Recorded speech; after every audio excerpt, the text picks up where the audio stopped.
Good morning from Ranchi. তো কালকে 430 kilometre রাস্তা রাইড করে এসে পৌঁছেছিলাম রাঁচি। আর রাঁচিতে এসে উঠেছিলাম হোটেল রয়্যাল রেসিডেন্সি, এটা স্টেশন রোড, গুরুদুয়ার গলি। আজকে ডে টুতে বেরাচ্ছি রাঁচির সাইট সিনগুলো করার জন্য। রাঁচির মেন আকর্ষণীয় হচ্ছে রাঁচির ওয়াটারফল, যেগুলো দেখার জন্য আজকে রাঁচি থেকে বেরাচ্ছি। রাঁচির যে সাইট সিনগুলো আছে সেগুলো এই স্টেশন এরিয়া থেকে মোটামুটি 40 কিলোমিটার 45 কিলোমিটার দূরত্বে রয়েছে। তো যেসব জায়গাগুলো ভিজিট করব সব কিছুই আজকে তোমাদের সঙ্গে শেয়ার করব। তো গাড়ি এখন এই অবস্থা রেডি হয়ে গেছে, ট্যাঙ্ক ব্যাগটা নিয়ে নিই, ট্যাঙ্ক ব্যাগ রেখে এসেছি। টপ বক্সে আজকে সব জিনিসপত্র যাচ্ছে। হেলমেটের মাউন্ট লাগানো হয়ে গেছে, হেলমেট রেডি, ক্যামেরা ফিট করে দেওয়া হয়েছে। হর হর মহাদেব, ঠাকুরের নাম নিয়ে বেরিয়ে পড়লাম। রাঁচি এই স্টেশনের লাগোয়া প্রচুর হোটেল রয়েছে, আর নিয়ারেস্ট লোকেশন হচ্ছে এটার এই গুরুদুয়ার গলির ভিতরে কিন্তু প্রচুর হোটেল। এখানে খাবারের দোকান রয়েছে প্রচুর। এই সামনে হচ্ছে রেলওয়ে স্টেশন। মেন রাঁচিতে আসার উদ্দেশ্য হচ্ছে রাঁচির ওয়াটারফলগুলোকে ভিজিট করা। পাক বর্ষা শেষ হয়েছে, প্রত্যেকটা ফলসে কিন্তু জল খুব ভালোভাবে পাওয়া যাবে, আর জল থাকলেই ফলসের অসাধারণ রূপ দেখতে পারবো। স্টেশন রোড দেখো কীরকম জ্যাম, দেখো। ঘড়িতে বাজে এখন 7:40। তো ঘুম থেকে অনেক সকালবেলা উঠলেও কিন্তু জার্নিটা অনেক লেট করেই কিন্তু শুরু করলাম। আজকে যে কটা ফলস আছে সব কিন্তু এই 8টার পরেই ওপেনিং হয়। রাঁচির রাস্তাঘাট এত জ্যাম, স্টেশন রোডটা ওখানটা পেরাতেই 10 মিনিট সময় লেগে গেল। এখান থেকে সোজা রাস্তায় গিয়ে NH-33 ধরবো, তারপরে উঠে যাব NH-32 রাঁচি পুরুলিয়া রোড। সকালে ব্রেকফাস্ট কিছু আর করা হয়নি, ভাবছি একদম জোনা ফলসে গিয়েই ব্রেকফাস্টটা করব। এদিকে রাস্তাঘাটগুলো বেশ ফাঁকাই আছে, ওদিকে বিরাট জ্যাম ছিল, বিরাট জ্যাম। তো আজকে রাঁচির মেন যে কটা স্পট আছে সেই স্পটগুলো ভিজিট করার চেষ্টা করব। তো ব্লগে থেকেও আজকের ভিডিওটা কিন্তু বেশ অ্যাডভেঞ্চার ভিডিও হতে চলেছে। তো ঠিকঠাক টাইমে যদি সব কটা জায়গা ভিজিট করতে পারি, আশা করছি প্রত্যেকটা স্পটই আজকে কভার করে নিতে পারবো। এই একটা ফ্লাইওভার পেলাম, এর উপর উঠে যাবো এবার, চলো। আজকে হচ্ছে অক্টোবর মাসের 16 তারিখ। তো রাঁচির ওয়েদারটা কিন্তু বেশ মস্ত ওয়েদার, একটা বেশ শীত ভাব লাগছে, মানে বেশ উপভোগ করার মতন কিন্তু ওয়েদার, ফ্যান্টাস্টিক লাগছে। কিন্তু রাঁচির থেকে 3-4 কিলোমিটার জার্নি করে চলে এসেছি এই ধরনের রাস্তাটা বেশ বড় রাস্তা কিন্তু। তো এখন যে রোডটার প্রতি আছি এটা হচ্ছে রাঁচি পুরুলিয়া রোড। এই রোড ধরে একদম সোজা যাব, সোজা গিয়ে পৌঁছাবো জোনা ওয়াটারফলস। ওখান থেকে আজকে দুটো ওয়াটারফলস দেখে নেবো, একটা হচ্ছে জোনা, একটা হচ্ছে সীতা, দুটোই পাশাপাশি রয়েছে। 5-6 কিলোমিটার আসার পর এই রাস্তা পুরো কাঁকড় উঠে গেছে, অনেকখানি রয়েছে এরকম রাস্তা, বিভৎস খারাপ রাস্তা। এইসব রাস্তায় কিন্তু লিখে যাওয়ার সম্ভাবনা বেশি থাকে। এই খারাপ রাস্তাটা এখন পার করতে হবে। এতক্ষণ 2-4-5 জায়গায় বিরাট অফ রোড করে এখন যে রাস্তার প্রতি যাচ্ছি এটা কিন্তু দারুণ লাগছে। দুধারে সবুজ বড় বড় গাছ, আর উপর থেকে সূর্য মামা উকি দিচ্ছে। সূর্যের আলোটা যখন এসে পড়ছে গাছের ভেতর থেকে দারুণ লাগছে, দারুণ। দূর থেকে আমার বাঁ পাশে ছোটনাগপুর মালভূমির ছোট ছোট পাহাড়ের টিলাগুলো দেখা যাচ্ছে, কিন্তু সামনেই কিন্তু একটা বড় পাহাড়। এধারে জঙ্গল আছে বলে দেখা যাচ্ছে না।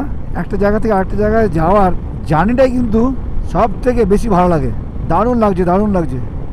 দুপাশে জঙ্গল এরিয়া আর এই সুন্দর কালো পিচের রাস্তা।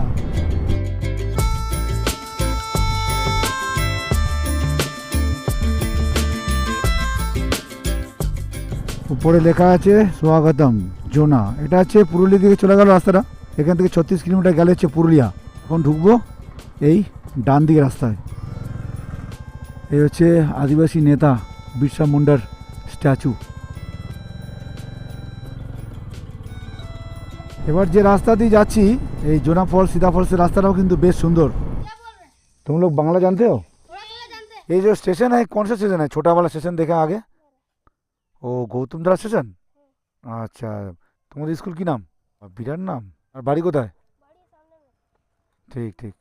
এই যেতে যেতে ছোটো ছোটো বাচ্চাগুলো স্কুল যাচ্ছিলো, দাঁড়িয়ে একটু কথা বললাম, ভালো লাগলো বেশ। টুকটাক বাংলা কিন্তু এরা বোঝে বলতে কি ভালোই বোঝে। তো এই মোড় থেকে কিন্তু আবার দুটো রাস্তা ভাগ হচ্ছে। সীতা ফলস দেখাচ্ছে বাঁ দিকে, জোনা দেখাচ্ছে ডান দিকে। তো ডান দিকে আগে জোনা ফলসে দেখে আসি, তারপরে সীতা ফলসে যাবো। তো সীতা ফলস এখান থেকে 5 কিলোমিটার। চলো, এখানে টিকিট কাটতে হবে মনে হচ্ছে। কিতনা? 10 রুপিয়া। কালকে থেকে যতগুলো জায়গায় গেছি অনেক টিকিট হয়ে গেল, মানি ব্যাগ টাকার থেকে টিকিট ভরে গেছে বেশি।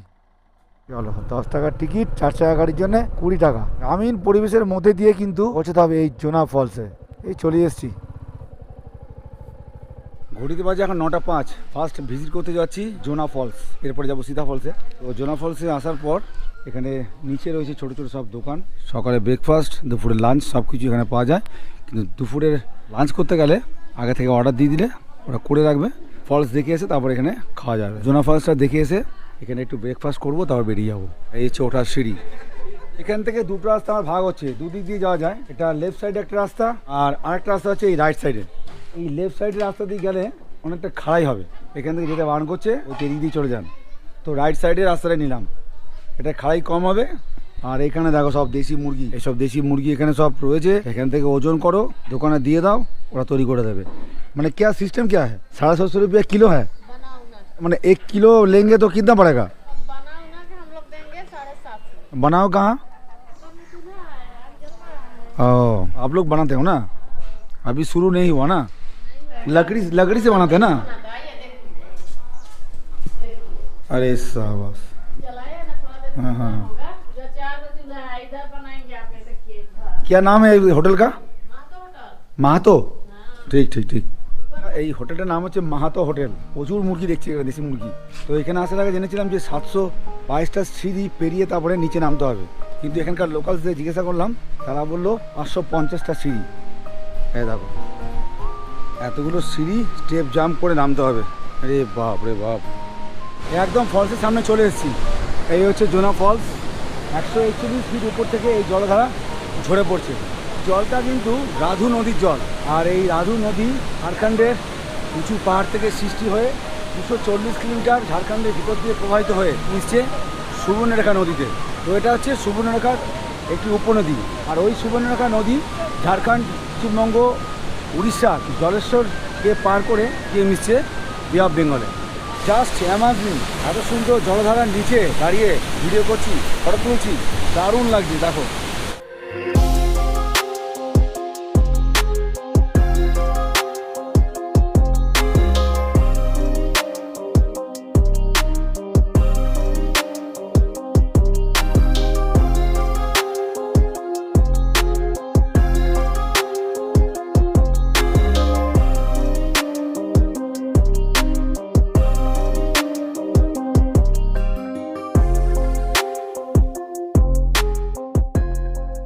এখন এই 550টা সিঁড়ি চড়তে চড়তে উপরে উঠতে হবে। যেমনি জলের গর্জন আর সেরকম ফোর্স, ওই সামনে গিয়ে দাঁড়ালাম, পুরো ভিজিয়ে দিল। ক্যামেরা লেন্সও ভিজে গেছে, পুরো গেঞ্জি ফেঞ্জি সব ভিজে গেছে, একদম দম বেরিয়ে গেল। এখনও দুটো ফলস দেখা বাকি আছে, এনার্জি বাঁচিয়ে রাখতে হবে, তা না পারা যাবে না। এরপর সীতা, তারপরে হুড্ডু তো আরও বেশি। এবার এখানে একটুখানি জল টল খেয়ে রওনা দেবো। এই দোকানে সব জিনিসপত্র রেখেছিলাম, একটা বিস্কুট, একটা জলের বোতল নিলাম। বিস্কুট খাওয়া হয়ে গেছে, ব্যবহার খুব ভালো এদের। এখান থেকে 5 কিলোমিটার হচ্ছে সীতা ফলস, খুব বেশি দূরত্ব না। আর সীতা ফলসের সিঁড়িও শুনলাম একটু কম ভাঙতে হবে, 250 মতন সিঁড়ি। ঘড়িতে কিন্তু এখন বেজে গেল 10:30। এখানে টিকিট কেটেছিলাম, ভিতরে কিন্তু পার্কিংয়ের জন্য আবার 20 টাকা দিতে হলো। মানে এখানে আসতে গেলে 30 টাকা খরচা আছে বাইকে। এবার এখান থেকে ডান দিকে রাস্তাটা নিয়ে নেবো। এই যে রাস্তাগুলো খুব ভালো, কিন্তু রাস্তা অসাধারণ। সীতা ফলসের রাস্তা তো আরো ভালো দেখছি। ওফ মাই গড,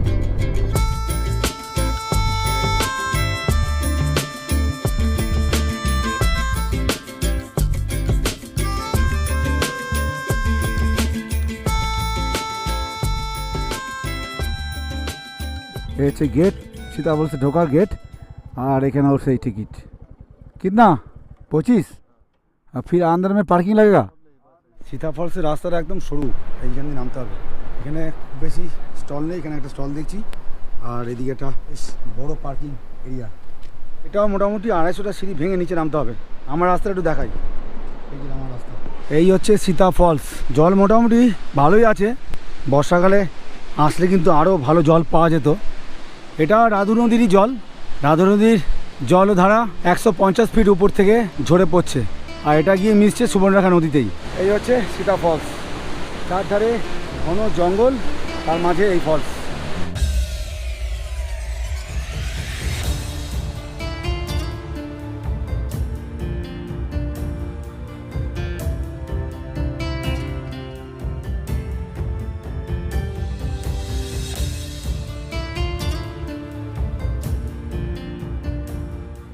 তো এখানে এসে একটু জানতে পারলাম মা সীতা বনবাসকালে নাকি এখানে এসেছিলেন। তো তার পদচিহ্ন মন্দির কিন্তু এখানে আছে, এখান থেকে 300 মিটার দূরত্বে রয়েছে মা সীতার পদচিহ্ন মন্দির। এই সীতা ফলসে একটা হোটেল, সীতাভোগ হোটেল। তো এখানেও কিন্তু দেশি মুরগি বানানোর সিস্টেম আছে। এখানে দেশি মুরগি ওজন করে দিয়ে দিলে এরা বানিয়ে দেয়। এই যে বেশি দোকান নেই, একটি দোকান আছে। সীতা ফলস দেখা হয়ে গেল, ঘড়িতে বাজে এখন 11টা, অনেক টাইম হয়ে গেল। এই দুটো ফলস দেখতেই কিন্তু এতক্ষণ লেগে গেল। এখান থেকে হুড্ডু ফলসের দূরত্ব হচ্ছে 36 কিলোমিটার। এখান থেকে সোজা গিয়ে ওই পুরুলিয়া রোডটায় গিয়ে উঠবো, সেখান থেকে ডান দিক টার্ন নেবো, টার্ন নিয়ে আবার বাঁ দিকে মনে হয় যেতে হবে হুড্ডু ওয়াটারফলস দেখার জন্য।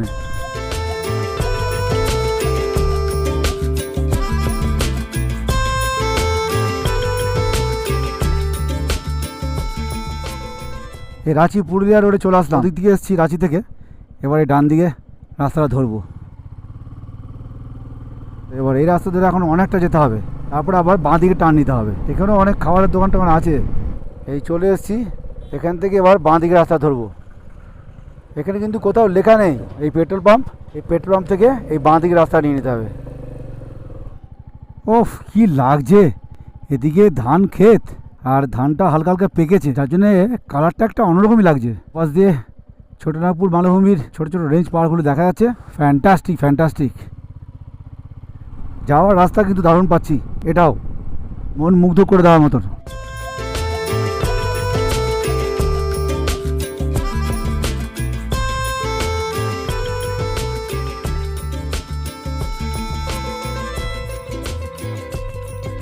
সামনে একটা বোর্ড আসছে, এই তো হুন্ডু জলপ্রপাত 8 কিলোমিটার দেখাচ্ছে। বাঁদিকে রাজরাপ্পা মন্দির হচ্ছে সোজা 40 কিলোমিটার এখান থেকে। এখানেও লেখা আছে Hundru falls. Hundru 8 kilometre, Getalsud dam হচ্ছে 18 কিলোমিটার। এই রাস্তায় পড়বে। ওর থেকে পাহাড়ের ভিউটা কি লাগছে। এই হুন্ডু ফলস যাওয়ার রাস্তাটা কিন্তু সব থেকে টপ টপ। এইদিকে আর একটা সুন্দর ভিউ দেখতে পাচ্ছি, দেখো। ও এক এক জায়গার সৌন্দর্য এক এক রকম। এই রাউন্ডটা দিয়ে নিচে দিকে নামবো। এই যে এখানেও লেখা আছে হুন্ডু জলপ্রপাত 1 কিলোমিটার। রাস্তাঘাটে কিন্তু কোনো লোকজনই দেখছি না, ভয় লেগে যাচ্ছে মাঝে মধ্যে। এই দিনের বেলায় এরকম অবস্থা, রাতের বেলা কী হবে এখানে। ঘড়িতে এখন বাজে 12টা বাজে 10 মিনিট বাকি। জোনাসীতা ফলস দেখতে দেখতে এত টাইম লেগে গেল, আর হুড্ডু দেখতে তো আরও 2 ঘন্টা তো লাগবেই। ওখানে লাঞ্চ করব। Welcome to Hundru falls. এটা মনে হচ্ছে টিকিট কাউন্টার। এখানে পার পার্সন 10 টাকা, আর বাইকের জন্য নিল 15 টাকা, 25 টাকা এন্ট্রি ফি। বাইক সামনে পার্ক করাতে হবে, পার্কিং প্লেস আছে এখানে। আর এই হচ্ছে দোকান সব। এখানে কোনো একটা দোকানে খাবো, খাওয়া দাওয়া অর্ডার দিয়ে চলে যাই, তারপরে এসে খাবো। এই হচ্ছে বাইকের পার্কিং। এবার 735টা সিঁড়ি ভেঙে কিন্তু নিচে নামতে হবে এই হুড্ডু জলপ্রপাত দেখতে গেলে। এটা হচ্ছে ভারতবর্ষের 34তম বৃহত্তর জলপ্রপাত। এই সিঁড়ি শুরু হয়ে গেল। এবার দূর থেকে দেখা যাচ্ছে তাহলে পুরো জঙ্গলে ঘেরা। এই হচ্ছে হুড্ডু ফলস, বিভৎস লাগছে। চলো একটু নিচে দিকে যাই। 322 ফুট উঁচু থেকে এই সুবর্ণরেখা নদীর জলধারা ঝরে পড়ছে। এখান থেকে প্রবাহিত হয়ে পশ্চিমবঙ্গ, উড়িষ্যার জলেশ্বর হয়ে বে অফ বেঙ্গলে গিয়ে মিশছে এই সুবর্ণরেখা নদীর জল।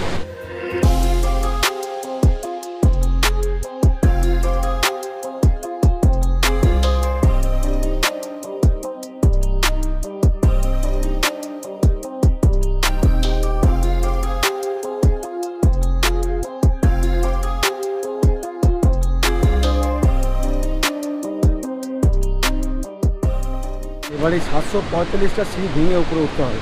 আস্তে উঠবো, হয়ে যাবে। বয়স্ক লোকেরা কিন্তু পারবে না। শরীর সুস্থ থাকতে থাকতে এইসব জায়গা ঘুরে নাও, এরপর বয়স হয়ে গেলে আর ঘোরা যাবে না। এই জায়গা থেকে যেতে ইচ্ছা করছে না, এত ভালো লেগে গেছে। কিছু করার নেই, যেতে তো হবেই। এবার উপরে গিয়ে লাঞ্চটা করব। চলে এলাম দুপুরে লাঞ্চ করতে, আর এখানে সব দিয়ে দেওয়া হয়েছে খাবার। যাওয়ার সময় এখানে অর্ডার দিয়ে গেছিলাম, করে রেখে দিয়েছে। হচ্ছে আলু ভাজা, পাঁপড় রয়েছেই, একটা পেঁয়াজ, একটা হচ্ছে লেবু, ডাল, আর একটা আলু পটল দিয়ে একটা তরকারি করেছে। এই হচ্ছে দেশি চিকেন। এই হচ্ছে আজকের খাবার। চলো আলু ভাজা দিয়ে শুরু করা যাক। আলু ভাজা, ডাল, লেবু। লেবুটা গন্ধরাজ লেবু দিয়েছে, ভালো লাগছে। পটলের তরকারিটা বেশ টেস্টি হয়েছে। এই যে দেশি চিকেন, দেশি চিকেনের সাইজগুলো ঠিকই আছে। খেয়ে দেখি এবার কেমন হয়েছে। টেস্ট আছে, বাড়িয়ে বলছি না, টেস্ট আছে। খাওয়া হয়ে গেল এই হোটেল মোহিত। তো চিকেনটা একটু সিদ্ধ হলে ভালো হতো, অ্যাভারেজ ঠিকই আছে খাওয়া দাওয়া। তো 4 পিস চিকেনের জন্য নিল 150 টাকা, আর 90 টাকা নিল সবজি ভাত ডাল, আর একটা জলের বোতল নিয়েছিলাম। সব মিলিয়ে 260 টাকা বিল হলো এখানে। আর চিন্তা নেই, পেট পুজো হয়ে গেছে, এবার আস্তে আস্তে যাওয়া যাক। এখন ঘড়িতে বাজে 2:10। এখান থেকে এবার যাব গেতালসুর ড্যাম। 3টে ওয়াটার ফলস দেখতেই কিন্তু এত সময় লেগে গেল। 8টার সময় বেরিয়েছিলাম, এখন বাজে 2:15। সময়টা আমার একটু বেশি লাগছে, এই কারণে আমি ভিডিওগ্রাফি করছি, একটু ফটো তুলছি, যার জন্য সময়টা বেশি লাগছে। এখন এখান থেকে সোজা 12 কিলোমিটার যাবো। 12 কিলোমিটার যাওয়ার পর রাইট টার্ন নেবো। রোদ ঝলমলে আকাশ, যার জন্য কিন্তু জার্নিটা করে বেশ আনন্দ পাচ্ছি। বৃষ্টি হলে কিন্তু সমস্যা হয়ে যেত, হয়তো এই 2টো ফলসই কভার করতে পারতাম না ঠিক মতন। যাই হোক, চলো, ওয়েদার ঠিক আছে, একদম ফুল মসজিদে এবার কি উঠবো গেতালসুর ড্যামে। যাওয়ার রাস্তাটা শুধু দেখো, মন মুগ্ধ করে দেবে, মন মুগ্ধ করে দেবে।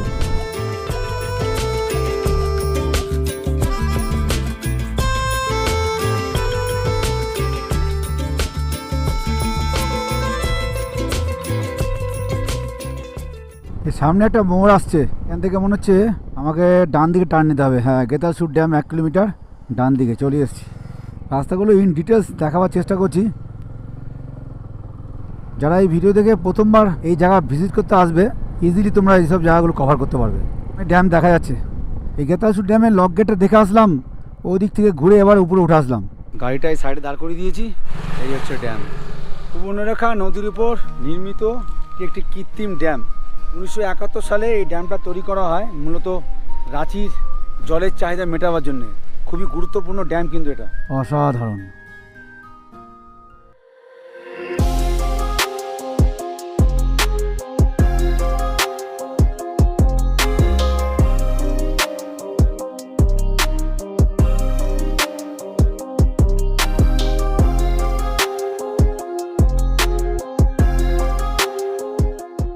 তো সুন্দর হাওয়া আসছে এখানে না, আর এধারটাও কিন্তু দেখার মতন।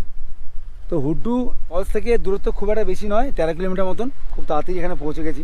সন্ধ্যাবেলা এখানে কিন্তু লোকজনের পুরো মেলা বসে যায়, কারণ অনেক ফাঁকা। আধারের এরিয়াটা কিন্তু বেশ সুন্দর, আর ওদিকে দেখছি একটা পাহাড়। এত সুন্দর হাওয়া আসছে, এখানে 10 মিনিট একটু বসলাম, বসে খুব সুন্দরভাবে উপভোগ করলাম এই ড্যাম থেকে বয়ে আসা হাওয়াটা, দারুণ লাগছে। চলো এবার এখান থেকে নেক্সট ডেস্টিনেশন হচ্ছে আমার পাত্রা টু ভ্যালি। তার দূরত্ব এখান থেকে দেখাচ্ছে 50 কিলোমিটার। ওই 1 ঘন্টা 10-15 মিনিটের মতো লাগবে। ওই নিচে গেছিলাম, ওই নিচে, ওখান থেকে উঠে আসলাম এই উপরে। নিচের দিকে ধান ক্ষেতটা পুরো একটা ভ্যালির মতো লাগছে, সো বিউটিফুল। এখানে বোটিংও হয় দেখছি, আর ওটা হচ্ছে বোটিং পয়েন্ট, ওখান থেকে বোটিংটা হয়। এই যে বোটিং পয়েন্ট, দাঁড়িয়ে যায়, একটু দাঁড়াও। এই হচ্ছে বোটিং পয়েন্ট। এক এক জায়গায় এক এক রকম বিউটি কিন্তু রাঁচিতে। শাল গাছগুলো একদম সারিবদ্ধভাবে লম্বা হয়ে দাঁড়িয়ে আছে, দারুণ দারুণ।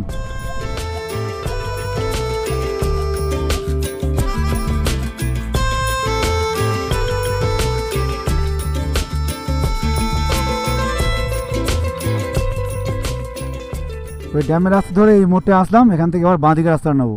এবার এই সোজা রাস্তা যাবো। এবার রামগড় দেখাচ্ছে বাঁ দিকে, কাঙ্কি ড্যাম হচ্ছে সোজা, জামশেদপুর হচ্ছে বাঁ দিকে।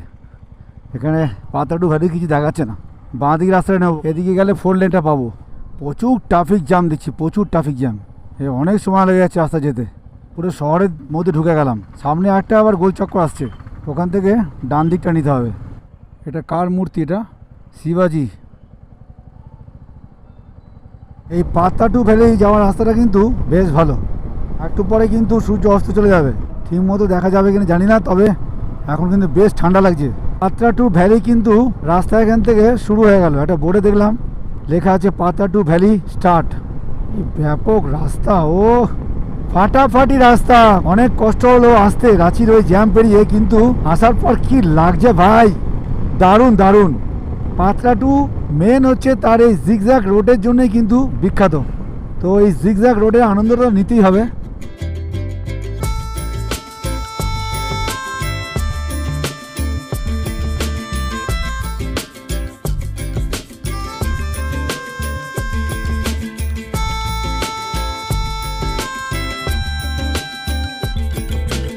এটা আবার দেখছি পুরো ফরেস্ট এরিয়া, পুরো জঙ্গল, লাভলি লাভলি। এটা হচ্ছে ভিউ পয়েন্ট পাত্রাটুর। এ পাশে যাই, এই যে পাত্রাটু হচ্ছে জিগজ্যাগ রোডটা। পাত্রাটু ভ্যালিতে পৌঁছে গেলাম। আর এই হচ্ছে পাত্রা টু ভ্যালি, ভ্যালিটা পুরো দেখা যাচ্ছে। আর এইটাই হচ্ছে জিগজ্যাগ রোড। একটু লেট হয়ে গেল কিন্তু ফাইনালি পৌঁছতে পারলাম। জাস্ট সূর্য কিছুক্ষণ আগেই অস্ত চলে গেছে, তো ভেবেছিলাম এখানে এসে সূর্য অস্তটা দেখবো, সেটা দেখতে পারলাম না। কিন্তু এখানে এসে যা দেখলাম এটাও কিন্তু কম নয়। তো এটা সি লেভেল থেকে 2200 ফিট উচ্চতায় অবস্থিত এই পাত্রা টু ভ্যালি। অসম্ভব ভালো লাগছে দেখতে।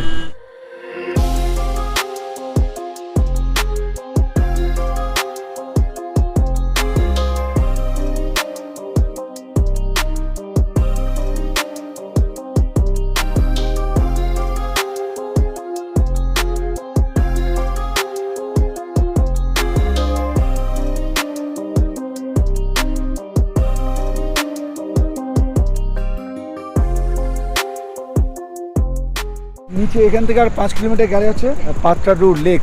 এই লেকের দিকে যাওয়ার ইচ্ছা নেই, এখানে অন্ধকার হয়ে গেছে, সেরকম কিছু দেখা যাবে না। তো এখন ঘড়িতে বাজে 6:45। পাত্রা টু ভ্যালির চারধারটা পুরো অন্ধকার হয়ে গেছে, এখানে আর দেখার কিছু নেই। তো এই রাস্তার আসার পথে, অর্থাৎ রাঁচি থেকে পাত্রা টু ভ্যালি আসার পথে যে জিগজ্যাগ রোডের যে সৌন্দর্য, মাইন্ড ব্লোয়িং, দুর্ধর্ষ। তো রাঁচিতে আসলে পাত্রা টু ভ্যালি কিন্তু আসতে হবেই, দুর্ধর্ষ একটা জায়গা।